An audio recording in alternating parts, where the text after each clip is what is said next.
Okay, welcome back. ಓರ್ವ ವೈದ್ಯನ ಕೋಲ್ಕತ್ತಾದಲ್ಲಿ rape and murder ಮಾಡಿದ್ದಾರೆ ಅಂತೇಳಿ ಇಡೀ ದೇಶಾದ್ಯಂತ ಇವತ್ತು ವೈದ್ಯರ ಮುಷ್ಕರವಾಗ್ತಾ ಇದೆ. ಯಾವೆಲ್ಲ ಮುಷ್ಕರ ಯಾವ ರೀತಿ ಇದೆ, ಒಂದು ಮಂಗಳೂರಿನಿಂದ ನಿಮಗೆ ಮಾಹಿತಿ ಕೊಡ್ತೀನಿ, ಬೆಂಗಳೂರಿನ ಸುಗುಣ ಹಾಸ್ಪಿಟಲಿಂದ ಮಾಹಿತಿ ಕೊಡ್ತೀನಿ, ಮತ್ತೊಂದು ಕಡೆ ಕಲಬುರಗಿಯಿಂದ ಯುನೈಟೆಡ್ ಆಸ್ಪತ್ರೆ ಮುಂಭಾಗದಲ್ಲಿ ನಮ್ಮ ಓಂ ಪ್ರಕಾಶ್ ಇದ್ದಾರೆ, ಮಂಗಳೂರಿಂದ ದಿನೇಶ್, ಬೆಂಗಳೂರಿಂದ ದೀಪ್ತಿ, ಸುಗುಣ ಆಸ್ಪತ್ರೆ ಮುಂಭಾಗ, ಆಮೇಲೆ ಕಲಬುರಗಿಯಿಂದ ಓಂ ಪ್ರಕಾಶ್. ಎಲ್ಲರಿಗೂ ಕೂಡ ನಮಸ್ಕಾರ, ವೆರಿ ಗುಡ್ ಮಾರ್ನಿಂಗ್. ನಿಮ್ಮ ಟೈಮ್ ಬಂದಾಗ, ಈಗ ಫಸ್ಟ್ ಟೈಮ್ ಬಂದಾಗ ಅಂತಂದರೆ ಆ ಏರಿಯಾಗೆ ಹೋದಾಗ ನಿಮ್ಮ ಹತ್ರ ಕೇಳ್ತೀನಿ. ಸುಗುಣ ಆಸ್ಪತ್ರೆ ಮುಂದೆ ದೀಪ್ತಿ ಅವರಿದ್ದಾರೆ, ದಿನೇಶ್ ಅವರು ರೆಡಿಯಾಗಿದ್ದಾರೆ ಮಂಗಳೂರಲ್ಲಿ, ಆಮೇಲೆ ಓಂ ಪ್ರಕಾಶ್ ಕೂಡ ರೆಡಿಯಾಗಿದ್ದಾರೆ. ಸೊ ಹಾಗಾಗಿ ಜಾಸ್ತಿ ಕಸರತ್ತೆಲ್ಲ ಇವತ್ತು ಅಂದರೆ ನಾನು ಜನಗಳಿಗೆ ಹೇಳ್ತಿರೋದು, ಜಾಸ್ತಿ ಕಿರಿಕಿರಿ ಎಲ್ಲ ಮಾಡೋಕ್ಕೆ ಹೋಗಬೇಡಿ. ಅಲ್ಲಿ ನೋವಿದ್ರೆ ಸ್ವಲ್ಪ ಅಡ್ಜಸ್ಟ್ ಮಾಡಿ ಒಂದು ದಿವಸದ ಮಟ್ಟಿಗೆ, ಆಮೇಲೆ ಡಯಾಲಿಸಿಸ್ ಇದ್ರೆ ಒಂದು ದಿವಸಕ್ಕೆ ಮುಂದೂಡಿ. ಎಮರ್ಜೆನ್ಸಿ ಯಾವುದಕ್ಕೂ ಕೂಡ ಅಂದರೆ ಸ್ವಲ್ಪ ಜಾಗರೂಕತೆ ವಹಿಸಿ ಅಂತೇಳಿ. ನೀವು ಸಡನ್ ಹೋದ ತಕ್ಷಣ ನಿಮ್ಮ ಡಾಕ್ಟರ್ ನಿಮ್ಮನ್ನು ಕರ್ಕೊಳ್ಳೋದಿಲ್ಲ. So OPD operation outside patient department ಬಂದ್ ಆಗಿರುತ್ತೆ ಇವತ್ತು. ಕೋಲ್ಕತ್ತಾ ವೈದ್ಯ ಮೇಲೆ ಕ್ರೌರ್ಯ, ವೈದ್ಯರ ಮುಷ್ಕರ, ಎಲ್ಲ ಆಸ್ಪತ್ರೆಗಳ OPD ಸೇವೆ ಬಂದ್. ರಿಪಬ್ಲಿಕ್ ಕನ್ನಡದಿಂದ ಮೆಗಾ ಕವರೇಜ್ ಬೆಳಗ್ಗೆ 6ರಿಂದ ನಾಳೆ ಬೆಳಗ್ಗೆ 6ರ ತನಕ ಮುಷ್ಕರ. ಹಾಗಾಗಿ ಮತ್ತೊಮ್ಮೆ ಹೇಳ್ತಾ ಇದ್ದೀನಿ, ಗ್ರಾಮೀಣ ಭಾಗದಲ್ಲಿ ಬೆಂಗಳೂರಲ್ಲಿ ಎಲ್ಲೇ ಇರಿ, ನೀವು ಇವತ್ತೇನಾದರೂ ಆಸ್ಪತ್ರೆಗೆ ಹೋಗಬೇಕು, ತೋರಿಸ್ಬೇಕು, ಟೆಸ್ಟ್ ಮಾಡಿಸ್ಬೇಕು ಅಂತಿದ್ರೆ ಒಂದು 24 ಗಂಟೆ ಮುಂದೂಡ್ರಪ್ಪ. ಇವತ್ತು ಬೇಡ, ನಾಳೆ ಈ ಗಣಪತಿ ಹಬ್ಬಕ್ಕಿದೆಯಲ್ಲ, ನಾಳೆ ಬಾ, ನಾಳೆಗೆ ಬಾ ಅಂತ, ನಾಳೆ ಬಾ, ಇವತ್ತು ಬೇಡ, ನಾಳೆ ಬಾ, ನಾಳೆ ಹೋಗು.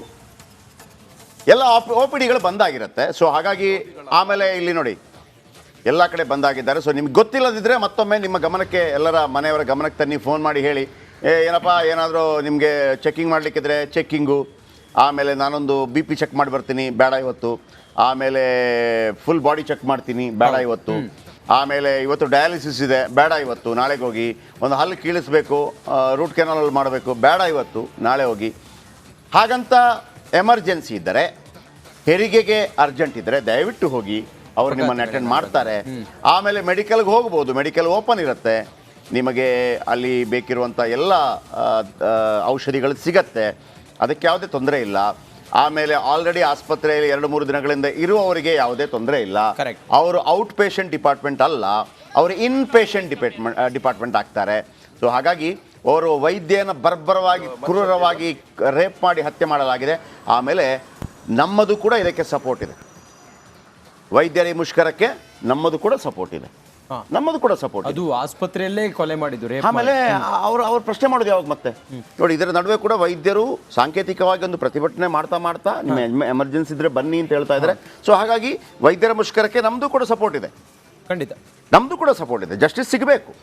ಮೌಮಿತಾ ಅನ್ನುವಂಥ ಡಾಕ್ಟರ್, ಆಕೆಯನ್ನು ರೇಪ್ ಆ್ಯಂಡ್ ಮರ್ಡರ್ ಮಾಡಿ ನೀವು ಕೊಲ್ತೀರಿ ಅಂತಂದರೆ ಎಲ್ಲಿ ಹೋಗಿದೆ?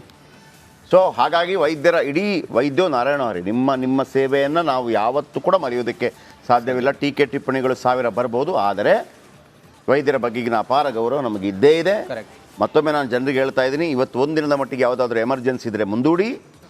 ಎಲ್ಲ ಆಸ್ಪತ್ರೆಗಳ OPD ಬಂದ್. OPD ಅಂತಂದರೆ ಔಟ್ ಪೇಷಂಟ್, ಹೊರಗಿನಿಂದ. ಈಗ ಸಡನ್ ಏನಾದರೂ ಒಂದು ಆಯ್ತಪ್ಪ, ಆಸ್ಪತ್ರೆಗೆ ಹೋಗಿ ಬರ್ತೀನಿ, ಸ್ವಲ್ಪ ಜ್ವರ ಇದೆ, ಸ್ವಲ್ಪ ಅಡ್ಜಸ್ಟ್ ಮಾಡ್ಕೊಳ್ಳಿ. ಇವತ್ತಿನ ದಿನ ಹೊರ ರೋಗಿಗಳ ವಾರ್ಡ್ ಆಯಿತಾ, ಅಡ್ಜಸ್ಟ್ ಮಾಡ್ಕೊಳ್ಳಿ. ಆಮೇಲೆ ನಿಮಗೆ ಸಮ್ಟೈಮ್ಸ್ ಗೊತ್ತಿರುತ್ತೆ, ಜ್ವರಕ್ಕೆ ಪ್ಯಾರಾಸಿಟಮಾಲ್ ಮಾಮೂಲು, ಜಗತ್ತಿನ ಯಾವುದೇ ಇದ್ರೂ ಕೂಡ ಪ್ಯಾರಾಸಿಟಮಾಲ್. ಯಾಕೆಂದರೆ ನಾನು ಕೂಡ ಸ್ವಲ್ಪ ಮೆಡಿಸಿನ್ ಅಂದರೆ ಫಾರ್ಮಸಿ ಕಲಿತ ಕಾರಣಕ್ಕೆ ಪ್ಯಾರಾಸಿಟಮಾಲ್ ಮನೇಲಿ ಇಟ್ಕೊಳ್ಳಿ, ತೊಂದರೆ ಇಲ್ಲ. Pharmacy sir? ಹೌದು, ಹೌದಾ? ಪ್ಯಾರಾಸಿಟಮಾಲ್ ಅಷ್ಟೇ, ಪ್ಯಾರಾಸಿಟಮಾಲ್ ಟ್ಯಾಬ್ಲೆಟು. ಅದಕ್ಕೆ ಬೇರೆ ಬೇರೆ ಹೆಸರು, ಡೋಲೋ 650 ಮತ್ತೊಂದು ಅಂತೇಳಿ. ಅದಕ್ಕೆ ಡೈಕ್ಲೋಫಿನಮ್, ಎರಡೇ ಇರೋದು ರಂಜಿತ್ ಜಗತ್ತಿನಲ್ಲಿ. ಜ್ವರಕ್ಕೆ ಇರೋದು ಪ್ಯಾರಾಸಿಟಮಾಲ್ ಮಾತ್ರ. ಅದನ್ನು ನೀವು ಬೇರೆ ಬೇರೆ ಬೇರೆ ಹೆಸರಲ್ಲಿ ಮಾರ್ತೀರಿ. ಆಮೇಲೆ ಅದಕ್ಕೆ ಸ್ವಲ್ಪ ಪೇನ್ ಕಿಲ್ಲರ್ ಯೂಸ್ ಮಾಡಿದರೆ ಈ ಡೋಲೋ 650 ಇಂಥದ್ದೆಲ್ಲ ಬರುತ್ತೆ. ಅಂದರೆ ಪೇನ್ ಕಿಲ್ಲರ್ ಎರಡೇ ಇರೋದು ಇಡೀ ಜಗತ್ತಿನಲ್ಲಿ ಔಷಧ. ಒಂದು ಡೈಕ್ಲೋಫಿನಾಕ್ ಸೋಡಿಯಂ, ಇನ್ನೊಂದು ಐಬ್ರೊಫೆನ್. ಇಷ್ಟೇ ಎರಡೇ ಇರೋದು ಜಗತ್ತಲ್ಲಿ. ನೀವು ಓದಿದ್ದೀರಾ ಸರ್, ಸ್ಟಡಿ ಮಾಡಿದ್ರಾ? ಫಾರ್ಮಸಿ ಓದಿದ್ದೀನಿ ನಾನು. ಹೌದಾ? ಆಯಿತಾ. ಸೊ ಹಾಗಾಗಿ ಎರಡೇ ಇರೋದು, ಅದಕ್ಕಿಂತ ಹೆಚ್ಚು ಏನಿಲ್ಲ. ಆಮೇಲೆ ಎಲುಬು ನೋವು, ಇದು ನೋವು, ಅದು ಕೂಡ ಡೈಕ್ಲೋಫಿನಾಕ್ ಸೋಡಿಯಂ ಆಯಿಂಟ್ಮೆಂಟು. ಈ ಪ್ಯಾರಾಸಿಟಮಾಲ್ಗೆ ಪ್ಯಾರಾಜಿ, ಪ್ಯಾರಾ2, ಪ್ಯಾರಾ3, ಪ್ಯಾರಾಡೂಮ್, ಪ್ಯಾರಾಡೈನ್, ಡೌನ್ ಅಂತ ಒಂದು ಕೋಟಿಗಟ್ಟಲೆ ಹೆಸರಿಟ್ಟಿರ್ತಾರೆ. ಇದು ಬ್ರ್ಯಾಂಡು. ಆಮೇಲೆ ಜನರಿಕ್ ಔಷಧಿ ಇದೆಯಲ್ಲ, ಅದೇ ಪ್ಯಾರಾಸಿಟಮಾಲು, ಅದಕ್ಕೆ ಕವರ್ ಮಾಡಿರೋದಿಲ್ಲ. ಇದೇ ಪ್ಯಾರಾಸಿಟಮಾಲನ್ನು ನೀವು ₹1 ಮಾರ್ತೀರಿ, ₹2 ಮಾರ್ತೀರಿ, ₹3 ಮಾರ್ತೀರಿ, ₹4 ಮಾರ್ತೀರಿ. ಅದರ ಒರಿಜಿನಲ್ ಬೆಲೆ 15 ಪೈಸಾ. ಅಷ್ಟೇ. ಅದಕ್ಕೆ ಜನರಿಕ್ ಮೆಡಿಕಲಲ್ಲಿ ಅದನ್ನು ಕೊಡ್ತಾರೆ 15 ಪೈಸಕ್ಕೆ. ಅದು ದೊಡ್ಡ ಬೇಡ, ಅದನ್ನು ಮಾತಾಡೋದು ಬೇಡ. ಇನ್ನೊಂದು ಡೈಕ್ಲೋಫಿನಾಕ್ ಸೋಡಿಯಂ. ಡೈಕ್ಲೋಫಿನಾಕ್ ಯಾವುದೇ ಪೇನ್ ಕಿಲ್ಲರ್ ಇದ್ರೂ ಕೂಡ ಡೈಕ್ಲೋಫಿನಾಕ್ ಸೋಡಿಯಂ ಇಂಜೆಕ್ಷನ್. ನನಗೆ ನೋವಾಗ್ತಾ ಇದೆ, ಡೈಕ್ಲೋ ಇಂಜೆಕ್ಷನ್ ಕೊಡಿ ಅಂತಾರೆ, ಟುಸುಕ್ ಅಂತೇಳಿ. ಲಿಕ್ವಿಡ್ ಅಷ್ಟೇ ಅದು. ಐಬ್ರೂಫೆನ್ ಅದನ್ನೇ ಲಿಕ್ವಿಡ್ ಅಷ್ಟೇ. ಬುರ್ಫೆನ್ ಮಾತ್ರೆ. ಆಮೇಲೆ ಮೆಡಿಕಲ್ ಸೆಂಟ್ರಲ್ಲಿ ಹೆಂಗೆ ಅಂತಂದ್ರೆ ನಿಮಗೆ ಬಹಳ ಫೇಮಸ್ ಆಯ್ತು ಅಂತ ಇಟ್ಕೊಳ್ಳಿ. ಈಗ ಡಾಕ್ಟರ್ ಬರೆದು ಕೊಡ್ಬೇಕು RX ಅಂತಂದ್ರೆ ರೆಫರ್ಡ್ RX ಅಂತ ಬರೆದು ಕೊಟ್ಟರೆ ಮಾತ್ರ ನೀವು ತಗೋಬಹುದು. ಸರಿ. ಈ ಮೆಡಿಕಲ್ ಇದರಲ್ಲಿ ಒಂದು ಇದಿದೆ. ಈಗ ಅನಾಸಿನ್ ಕೂಡ ಯಾವುದೋ ಒಂದು ಕಂಪನಿಯ ಮಾತ್ರೆ. ತಲೆನೋವುದಲ್ಲ ಸರ್? ತಲೆನೋವು ಮಾತ್ರ ಅನಾಸಿನ್ ಅಂತೇಳಿ. ಆಮೇಲೆ ತುಂಬಾ ತಲೆನೋವಾದ್ರೆ ಈ ನನ್ನ ಮಗ ಅನಾಸಿನ್ ಅಂತ ಹಂಗೂ ಬರೀತಾರೆ, ಅದು ಬೇರೆ ವಿಚಾರ. ತಲೆನೋವು ಮಾಡ್ತಿದ್ದಾರೆ ಅಂತ ಅದನ್ನ ಕೌಂಟರ್ ಸೇಲ್ ಅಂತ ಕರೀತಾರೆ. Counter sale. ಈಗ ಬರ್ನಾಲ್ ಇದೆಯಲ್ಲ, ಬರ್ನಾಲ್ ಕೂಡ ಒಂದು ಕಂಪನಿಯ ಮಾಲೆ ಐಟಮೇ. ಎಷ್ಟು ಫೇಮಸ್ ಆಯ್ತು ಅಂದ್ರೆ ಜನ ಬಾಯಿಂದ ಬಾಯಿಗೆ ಫೇಮಸ್ ಆಗಿ ಕೌಂಟರ್ ಸೇಲ್. ಅದಕ್ಕೆ ನೀವು ಆಮೇಲೆ ಡಾಕ್ಟರ್ ಬರಿಬೇಕು ಅಂತಿಲ್ಲ. ಒಂದು ಬರ್ನಾಲ್ ಕೊಡಿ ಅಂತ ಹೇಳಿದ್ರಾಯ್ತು, ಒಂದು ಅನಾಸಿನ್ ಕೊಡಿ ಅಂತ ಹೇಳಿದ್ರಾಯ್ತು, ನಮ್ಗೆ ಗೊತ್ತದು ಇಂಥದೇ ಅಂತೇಳಿ. ಅದು ಬಿಟ್ಟು ನೀವು ಯಾವುದೇ ಮೆಡಿಸಿನ್ ಅನ್ನು ಕೂಡ ಅಡ್ವರ್ಟೈಸ್ಮೆಂಟ್ ಕೊಡೋಂಗಿಲ್ಲ. ಹೌದು, ಕರೆಕ್ಟ್ కదా. ಅಡ್ವರ್ಟೈಸ್ಮೆಂಟ್ ಕೊಡೋಂಗಿಲ್ಲ. HIV ಈ ಔಷಧಿ ಇದೆ, ಅಡ್ವರ್ಟೈಸ್ಮೆಂಟ್ ಕೊಡೋಂಗಿಲ್ಲ. ಅಥವಾ ಕ್ಯಾನ್ಸರ್ಗೆ ಈ ಔಷಧಿ ಇದೆ, ಅಡ್ವರ್ಟೈಸ್ಮೆಂಟ್ ಕೊಡೋಂಗಿಲ್ಲ ನೀವು. ಅದು ಅವ್ರದ್ದೊಂದು ಇದು. ಎಷ್ಟು ಫೇಮಸ್ ಆಗ್ತಾ ಫೇಮಸ್ ಆಗಿದೆ. ಅನಾಸಿನ್ ಹಂಗೆ ಫೇಮಸ್ ಆಗಿದೆ. ಒಂದು ಅನಾಸಿನ್ ಕೊಟ್ರಿ ಹಾಗೆ. ಎರಡನೇ ಬ್ರೇಕಿಂಗ್, ಆಸ್ಪತ್ರೆಗಳ OPDಗಳು ಬಂದು ರೋಗಿಗಳ ಪರದಾಟ. ಡಯಾಲಿಸಿಸ್ ಸಿಗದೆ ನೋಡಿ, ನಾನು ಹೇಳಿದೆ ರೋಗಿ ಅಲೆದಾಟ. ರಾಜಾಜಿನಗರದ ಸುಗುಣ ಆಸ್ಪತ್ರೆಗೆ ಬಂದಿದ್ದ ರೋಗಿ, ತುಮಕೂರಿನ ಗೊರವನಹಳ್ಳಿಯಿಂದ ಬಂದಿದ್ದ ವ್ಯಕ್ತಿ. ಆಮೇಲೆ ನೋಡಿ, ಕೇವಲ ಮಾಧ್ಯಮದ ಜವಾಬ್ದಾರಿ ಮಾತ್ರವಲ್ಲ, ಈ MLA MP ಗಳ ಹಿಂದೆ ಬಂದು ಅಣ್ಣನಿಗೆ ಓಟ್ ಹಾಕಿ ಅಕ್ಕನಿಗೆ ಓಟ್ ಹಾಕಿ ಅಂತ ಹೇಳ್ತಾರಲ್ಲ, ಅವರು ಕೂಡ ಅದನ್ನು ಹೇಳಬೇಕು ಸ್ವಲ್ಪ. ಏನು ಹೋಗಬೇಡಿ, ನಾಳೆ ಹುಷಾರಿಲ್ಲ. ಈಗ ಪಾಪ ತುಮಕೂರಿಂದ ಬಂದಿದ್ದಾರೆ. ಯಾವನಾದರೂ ಒಬ್ಬ ಹೇಳಿಲ್ವಾ ಅದನ್ನು? ನೋಡಿ, ಇವ್ರು ಬಂದಿದ್ದಾರೆ, ಡಯಾಲಿಸಿಸ್ಗೆ ಬಂದಿದ್ದಾರೆ. ಕೇಳಿಸ್ಕೊಳ್ಳೋರು ಏನು ಹೇಳ್ತಾ ಇದ್ದಾರೆ? ನಾವು ಡಯಾಲಿಸಿಸ್ ಮೇಡಮ್ ಅವರೇ, ಈ ಕಿಡ್ನಿ ಪ್ರಾಬ್ಲಮ್ಮು ಬಂದಿರೋದ್ರಿಂದ ನಾವು ಡಯಾಲಿಸಿಸ್ಗೆ ಇಲ್ಲಿ ಬಂದಿದ್ವಿ. ಒಳ್ಳೆ ಆಸ್ಪತ್ರೆ, ಚೆನ್ನಾಗಿ ನೋಡ್ತಾರೆ. ಆದ್ದರಿಂದ ಇಲ್ಲಿಗೆ ನಾವು ಡಯಾಲಿಸಿಸ್ಗೆ ಅಂತ ನಾವು ಬರೋವು. ಇಲ್ಲಿ ಬಂದು ನಾನು 13 ವರ್ಷ ಆಯಿತು. ಇಲ್ಲ ನಾವು 9:30ಗೆ ಬರೋವು ನಾವು. ಯಾವಾಗಲೂ ನೈಟ್ ಬಂದು ಇಲ್ಲಿ ಆಲ್ಟ್ ಆಗ್ತಿದ್ದೆ. MD ಸಾರು ಕೇಳಿಬಿಟ್ಟು ಇಲ್ಲಿ ನೈಟ್ ಬಂದು ಇಲ್ಲಿದ್ದು ಬೆಳಿಗ್ಗೆ 9:30 ಮೇಲ್ಪಟ್ಟು ಡಯಾಲಿಸ್ ಮಾಡಿಸ್ಕೊಂಡು ಸಾಯಂಕಾಲ ಊರಿಗೆ ಹೋಗ್ತಿದ್ದೆ. ರಾತ್ರಿ ಬಂದಿದ್ದೆ.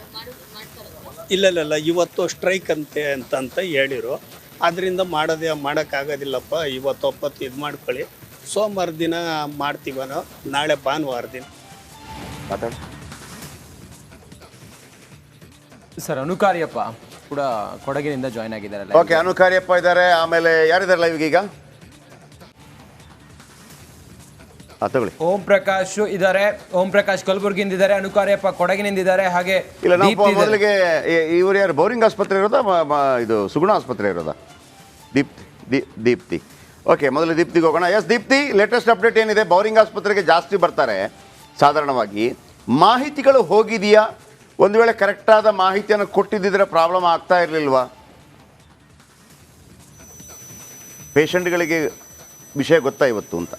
ಜೆಪಿ ಸರ್, ಮಾಹಿತಿ ಕೊರತೆ ಖಂಡಿತವಾಗ್ಲೂ ಇದೆ. ಯಾಕಂದರೆ ರೋಗಿಗಳಿಗೆ ಇನ್ನೂ ಕೂಡ ಇವತ್ತಿನಿಂದ OPD ಸೇವೆ ನಾಳೆ ಬೆಳಿಗ್ಗೆವರೆಗೂ ಇಲ್ಲ ಅನ್ನೋದು ಗೊತ್ತಿಲ್ಲ. ಸೊ ಎಲ್ಲರೂ ಕೂಡ ಬೌರಿಂಗ್ ಆಸ್ಪತ್ರೆಗೆ ಯಥಾವತ್ತಾಗಿ ಬಂದು ಕ್ಯೂನಲ್ಲಿ ನಿಂತು OPD ಕಾರ್ಡನ್ನು ತಗೊಳ್ತಾ ಇದ್ದಾರೆ. ಕ್ಯೂ ನೋಡ್ಬೋದು ಎಷ್ಟು ದೊಡ್ಡದಾಗಿದೆ ಅಂತ ಹೇಳಿ. ಅಂದರೆ ಆಸ್ಪತ್ರೆ ಆಡಳಿತದಿಂದ ಇದು ಇವ್ರಿಗೂ ಕೂಡ ಯಾವುದೇ ಮಾಹಿತಿ ಬಂದಿಲ್ಲ OPD ಕಾರ್ಡನ್ನು ಕೊಡಬೇಕಾ ಬೇಡವಾ ಅಂತ. ಯಥಾ ಪ್ರಕಾರ ಅವರು OPD ಕಾರ್ಡ್ಗಳನ್ನು ಕೊಡ್ತಾ ಇದ್ದಾರೆ. ಸೊ OPD ಕಾರ್ಡನ್ನು ತೊಗೊಂಡು ಅವರವರು ಸಂಬಂಧಪಟ್ಟಂತಹ OPDಗಳಿಗೆಲ್ಲ ಹೋಗುವಂಥದ್ದು. ಬೆಳಿಗ್ಗೆ 7:30 8 ಗಂಟೆ ಸುಮಾರಿನಿಂದನೂ ಕೂಡ ಈಗಾಗಲೇ ಬಂದಿದ್ದಾರೆ. ಸೊ ಅವರು ಬಂದು ಕ್ಯೂನಲ್ಲಿ ನಿಂತಿರುವಂಥದ್ದು. ಅವರಿಗೆ OPD ಕಾರ್ಡನ್ನ ಕೊಡ್ತಾರೆ. ನಂತರ ಅವರು OPDಗೆ ಹೋಗ್ತಾರೆ. ಅಲ್ಲಿ ವೈದ್ಯರು ಬರ್ತಾರಾ ಇಲ್ವಾ ಅನ್ನೋದು ಇನ್ನೂ ಕೂಡ ಗೊತ್ತಿಲ್ಲ. ಇದು ಒಟ್ಟಾರೆ ರಾಜ್ಯಾದ್ಯಂತ, ದೇಶಾದ್ಯಂತ ವೈದ್ಯರು ಈ ಮುಷ್ಕರ. ಓಕೆ, ನೋಡಿ, ಎಲ್ಲ ಆಸ್ಪತ್ರೆಗಳು ಬೇರೆ ಬೇರೆ ರಿಪೋರ್ಟ್ಗಳನ್ನು ತೋರಿಸಿ. ಓಕೆ, ಇದು ಕಿಮ್ಸ್ ಆಸ್ಪತ್ರೆ, ಬೇರೆ ಬೇರೆ ಬೌರಿಂಗ್ ಆಸ್ಪತ್ರೆ, ಬೆಂಗಳೂರು, ಎಲ್ಲ ಕಡೆ OPD ಸೇವೆ ಬಂದಿದೆ.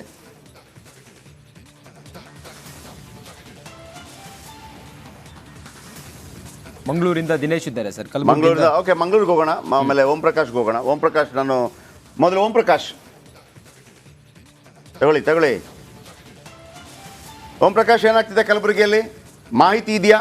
ಯಾರಾದರೂ ಮಾಹಿತಿ ಕೊಡ ನನಗನ್ಸುತ್ತೆ ನಿಜವಾಗಿ ದಿನೇಶ್ ಗುಂಡೂರಾವ್ ನಿನ್ನೆ ಒಂದು ಸಂಜೆ ಹೌದು. ಪತ್ರಿಕಾಗೋಷ್ಠಿಯನ್ನು ಮಾಡಬೇಕಾಗಿತ್ತು. ಮಾಡಿಬಿಟ್ಟು ಮಾಧ್ಯಮಗಳ ರಿಕ್ವೆಸ್ಟ್ ನೋಡಿ, ಇವರಿಗೆ ಒಮ್ಮೊಮ್ಮೆ ಅರ್ಥನೇ ಆಗಲ್ಲ ಈ ನಮ್ಮ ರಾಜಕಾರಣಿಗಳಿಗೆ. ನನಗನ್ಸುತ್ತೆ ದಿನೇಶ್ ಗುಂಡೂರಾವ್ ಏನು ಮಾಡಬೇಕಾಗಿತ್ತು, ಮಾಧ್ಯಮಗಳಿಗೆ ಒಂದು ರಿಕ್ವೆಸ್ಟ್ ಮಾಡಬೇಕಾಗಿತ್ತು, ನಾನೊಂದು 10 ನಿಮಿಷ ಲೈವ್ ಮಾಡ್ತೀನಿ, ದಯವಿಟ್ಟು ಪ್ರಸಾರ ಮಾಡಿ ಅಂತೇಳಿ ಮಾಡ್ತಾರೆ. ನಿಜ, ಖಂಡಿತ ಮಾಡ್ತೀವಿ ನಾವು. Essence ಹೇಳ್ಬೇಕಾಗಿತ್ತು, ನೋಡ್ರಪ್ಪ OPD ದಯವಿಟ್ಟು ಎಲ್ಲರ ಗಮನಕ್ಕೆ ತನ್ನಿ ಅಂತೇಳಿ. ಆಮೇಲೆ ಈ ನಕ್ಕ ಪಿಚ್ಚಗಳಿರ್ತಾರಲ್ಲ, ಈ MLA ಗಳ ಚೇಲಾಗಳು, ಅವ್ರಿಗೆ ಹೇಳೋಕ್ಕಾಗಲ್ವಾ? ಪಾಪ ತುಮಕೂರಿಂದ ಒಬ್ರು ಬಂದಿದ್ದಾರೆ, ಇಲ್ಲಿ ಹೋಗ್ಬೇಡಣ್ಣ, ಇವತ್ತು ಡಯಾಲಿಸಿಸ್ ಯಾರು ಮಾಡಲ್ಲ ಅಲ್ಲಿ, ದಯವಿಟ್ಟು ನಾಳೆ ಹೋಗಿ ಅಂತ ಯಾವನು ಹೇಳೋನಿಲ್ಲ. ಅಣ್ಣನಿಗೆ ಓಟ್ ಹಾಕು, ಈ ಜಾತಿಯವನಿಗೆ ಓಟ್ ಹಾಕು, ಮತ್ತೊಬ್ಬನಿಗೆ ಓಟ್ ಹಾಕು, ನಿಮ್ಮ ಮಣ್ಣಂಗಟ್ಟಿ ನಿಮ್ಮದು. ಬನ್ನಿ, ಕಲಬುರಗಿ ಇದಾರಲ್ಲ ಇವು. ಓಕೆ, ಮಂಗಳೂರಿಂದ ದಿನೇಶ್ ಏನಾಗ್ತಿದೆ ಅಲ್ಲಿ?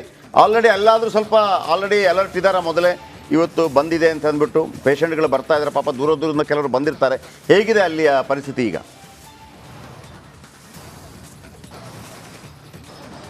ಹೌದು, ಮಂಗಳೂರು ಅನ್ನುವಂಥದ್ದು ಗುಣಮಟ್ಟದ ವೈದ್ಯಕೀಯ ಸೇವೆಗೆ ಹೆಸರುವಾಸಿ. ಕೇವಲ ದಕ್ಷಿಣ ಕನ್ನಡ ಜಿಲ್ಲೆ ಮಾತ್ರ ಅಲ್ಲದೆ ನೆರೆಯ ಕೇರಳ ರಾಜ್ಯ ಕೂಡ ಮಂಗಳೂರಿನ ಒಂದು ಹೆಸರಾಂತ ಆಸ್ಪತ್ರೆಗಳನ್ನೇ ಅವಲಂಬಿಸಿರುವಂಥದ್ದು. ಆದರೆ ಯಾವತ್ತು OPD ಕ್ಲೋಸ್ ಇರುವ ಕಾರಣವಾಗಿ ಯಾವುದೇ ರೀತಿಯಾದ OPD ಸೇವೆಗಳು ಲಭ್ಯವಾಗಿರುವುದಿಲ್ಲ. ನಾನೀಗ ಹೆಸರಾಂತ